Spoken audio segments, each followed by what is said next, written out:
Today we are learning the graph of cosine function. It is very similar with the sine function. If you are happy with learning graph of sine function, you should be happy with learning graph of cosine function too. We are going to start with just simple y equal to cosine x.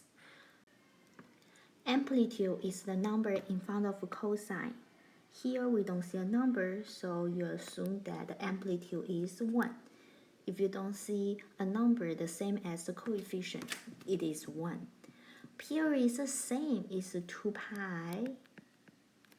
Okay, over b is 1, right? The number in front of x, so period is just 2 pi. The only thing that is different compared to sine function is the pattern. What is the pattern here? We have to remember pattern for cosine function is maximum, center, minimum, center, then going back to maximum. Okay, we're doing the same thing. To show the amplitude, you put on the y-axis, 1 and the negative 1. To show the period, you put on the x-axis, 2 pi. You do the same thing here. You want to find the midpoint 3 times. Pi over 2, and the midpoint between pi and the 2 pi is, how do you find the midpoint? You add the endpoint together, which is pi and 2 pi. Together is 3 pi and divided by 2. Here are the midpoints. Now we are going to do the pattern. We start with, the pattern is maximum point. So the maximum point is right here. Then you go to center, minimum point, center, and the maximum point. Now we need to connect those points. I know this point looks like a V shape, right? But do not use a straight line to connect these points. Instead, please use a curved line. So your graph should look like this. Going down and go back up. You might not get the perfect graph as I have here, but as long as you don't use a straight line, don't use a ruler, just a graph, connect these points by hand, your graph should look okay. The formula for cosine function is the same as the sine function. Why don't you guys try to answer these questions before continue this lesson? Amplitude is absolute value of A. Okay, so the same. When A is greater than 0, you have the pattern is maximum, center, minimum, center, and the maximum point. However, when A is less than 0, which means that the graph is reflected over x-axis, then your pattern change to minimum, center, maximum, center, and minimum. Period is the same formula as the sine function, 2 pi over b. Pattern is here, I said before, normally if the amplitude is positive, is maximum, center, minimum, center, and the maximum. Horizontal shift is when c is greater than 0, we are shifting c over b unit to the left. Make sure when it's greater than 0, you are actually going to the left. When c is less than 0, we are shifting c over b unit absolute value, right? Because it's less, so we just shift positive unit because it's less, so we are shifting to the right. The last value, the last number, represent the vertical shift. When d is greater than 0, we have a d units up. When d is less than 0, we have a d units down. I have shown you guys this formula before. So the left side is for the sine function. All these formula to find amplitude, period, horizontal shift, vertical shift are the same for finding cosine function. I want to just emphasize going over the step to graph sine and the cosine function. They have the same exact step. So first step, you want to make sure graph the period, which is you have to label the period on the x-axis. Second step, you can start finding the midpoint. Make sure I always emphasize you need to find the midpoint 3 times. And then you want to label the amplitude on the y-axis. Then you can start with a shape. The pattern for sine function is origin, high, middle, low, middle. However, the pattern for cosine function is maximum point. Here I say high, and then middle, and then low, minimum point, or middle, and the high, or maximum point. Now you have to connect the dots. Make sure use a curved line. Just do not use a ruler to connect the points. Last step, make sure label the 5 points within one period. Then you complete the graph for sine and the cosine function. Of course, sometimes the functions are more complicated. Do not forget to complete your horizontal and vertical shift. You guys can definitely try these 2 examples before I going over. It is very similar if you're graphing sine function. Okay, so here we're going to start with the amplitude. The amplitude is a number in front of cosine in this case. So the number in front of cosine is 1/3, your amplitude is 1/3. You do not have to add an absolute value sign here. Just make sure if you're getting a negative amplitude here, you have to change that to positive. That's what the absolute value sign used for. So amplitude is 1/3, and then we're going to find the period. Make sure the period is b, but we see the number is x over 5. So what is b here? Make sure b is actually 1 over 5. So the formula for period is 2 pi over b is 2 pi over 1 over 5. Okay, so 2 pi, keep change and flip 5 over 1. So the whole period at the end, 2 times 5, 10 pi. Period here is 10 pi. Horizontal shift, c over b. Do we see c here? Do we have a number after x? Well, we do say number is plus 1, but that's after the parenthesis. So the 1 is not a c, is actually value for d. So we do not have value c, so we don't have a horizontal shift, which is a none. Vertical shift is the last number, which is a 1. So that's a positive number. We say we shift 1 unit up. Now we are going to graph this function. Please label the amplitude. Amplitude is positive 1/3 and a negative 1/3. Do not worry about how accurate your number, it doesn't matter. As long as your number is labeled correctly, I don't care if you scale the graph correctly. Second step, to label the period. Period is 10 pi. Okay, so how many times we need to find the midpoint? 3 times. First, between 0 and 10 pi, 0 plus 10 pi divided by 2, 5 pi. Okay, now 0 plus 5 pi divided by 2, 5 pi over 2. Now the third midpoint is 5 plus 10 pi divided by 2.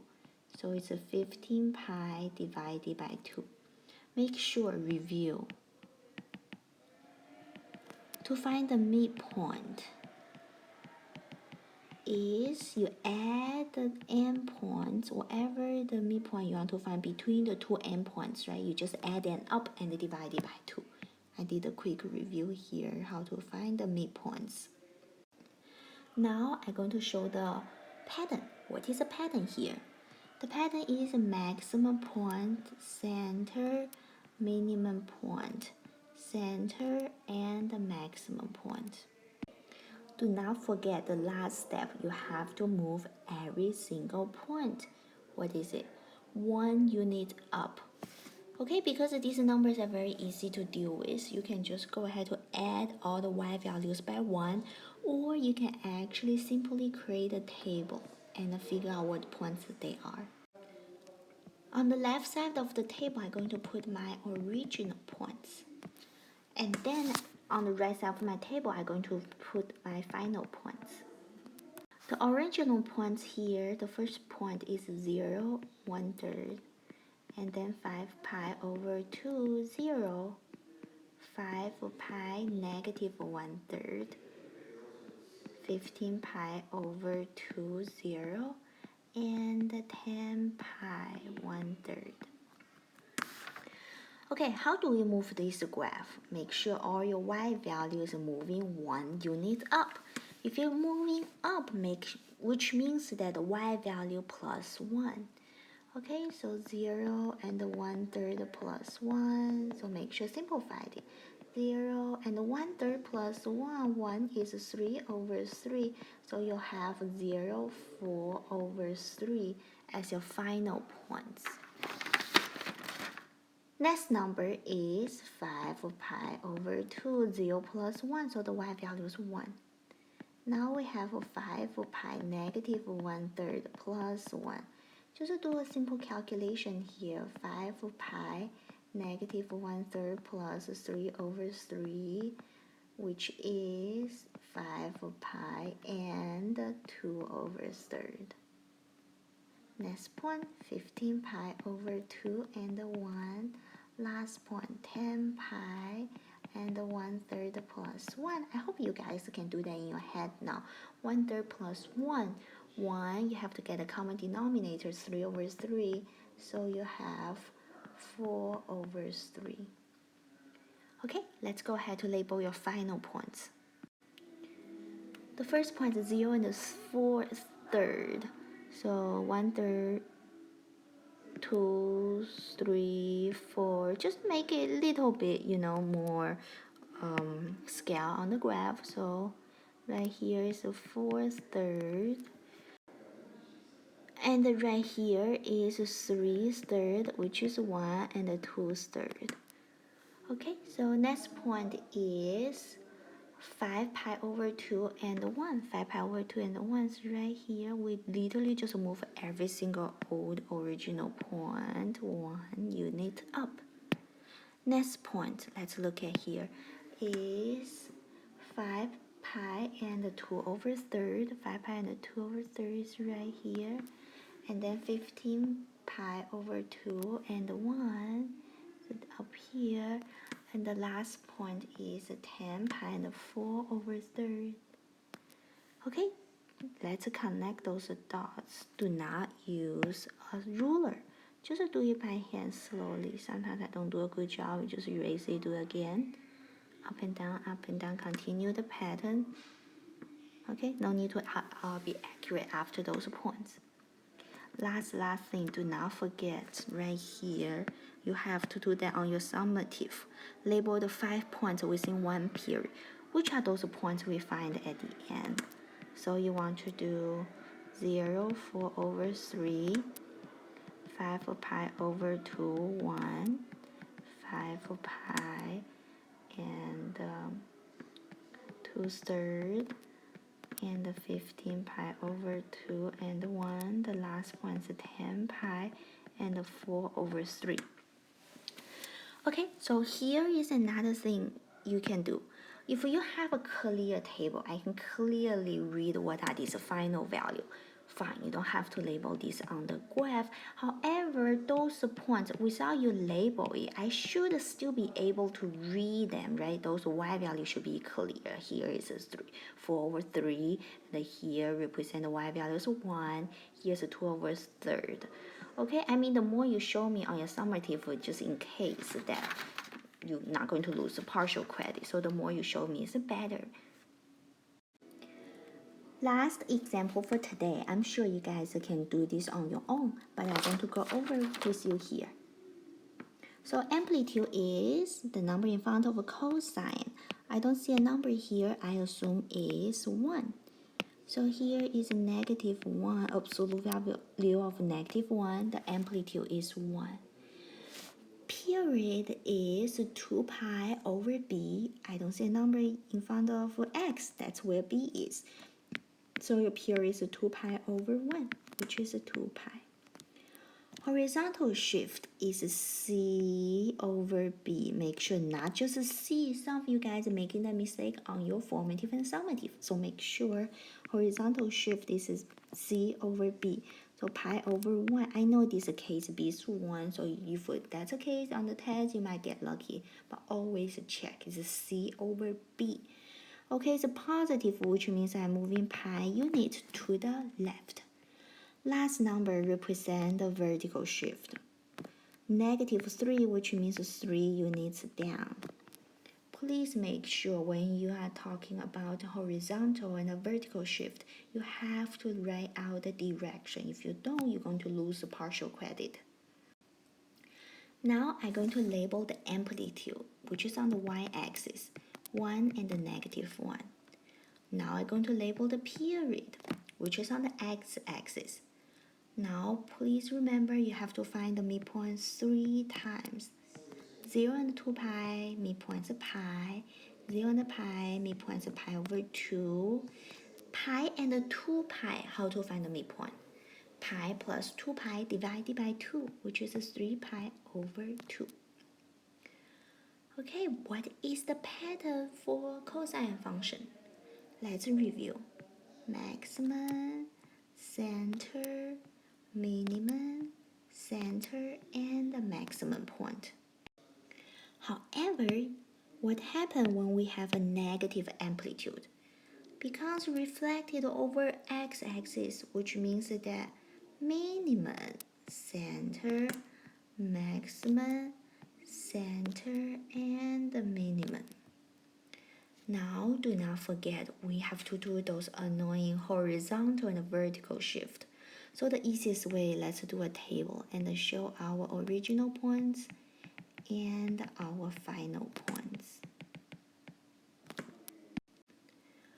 Okay, our original points are 0 and -1, pi over 2 and 0, pi and 1, 3 pi over 2 and 0. The last point is 2 pi and -1. The translation is we are moving pi units to the left, which means we are subtracting pi for all the x coordinate.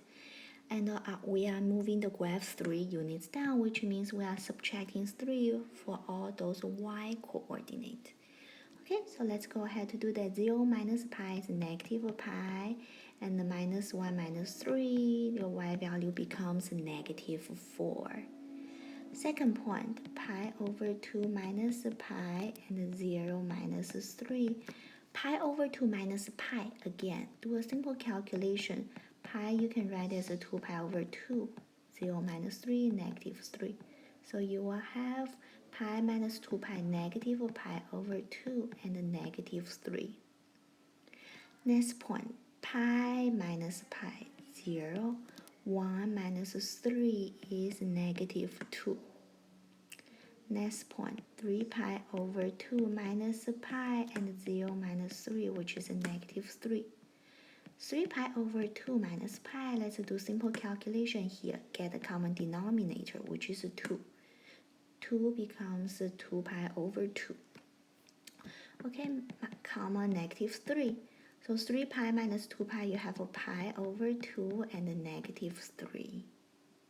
Last point, 2 pi minus pi becomes pi, negative 1 minus 3 is negative 4. That's your last value. Let's go ahead to graph the function. So the first point is pi, negative pi and negative 4. Here we are seeing pi first, right? Which means on the negative side of the x-axis, you should have a negative pi over 2 first. Then you have a negative pi. Okay, so first point, negative pi and negative 4. The y value of negative 1 here is negative 2, negative 3, negative 4. So the first point is right here. Negative pi and negative 4. Second point is negative pi over 2 and negative 3, which is right here. Next point, 0 and negative 2. Next point, pi over 2 and negative 3. And the last point is pi and negative 4. Go ahead to connect those points. Do not use a ruler. Continue the pattern to show that the graph continues on both sides. Okay, let's label the final points again just to be clear. Negative pi and negative 4, negative pi over 2, negative 3, 0, negative 2, pi over 2, negative 3, and pi negative 4.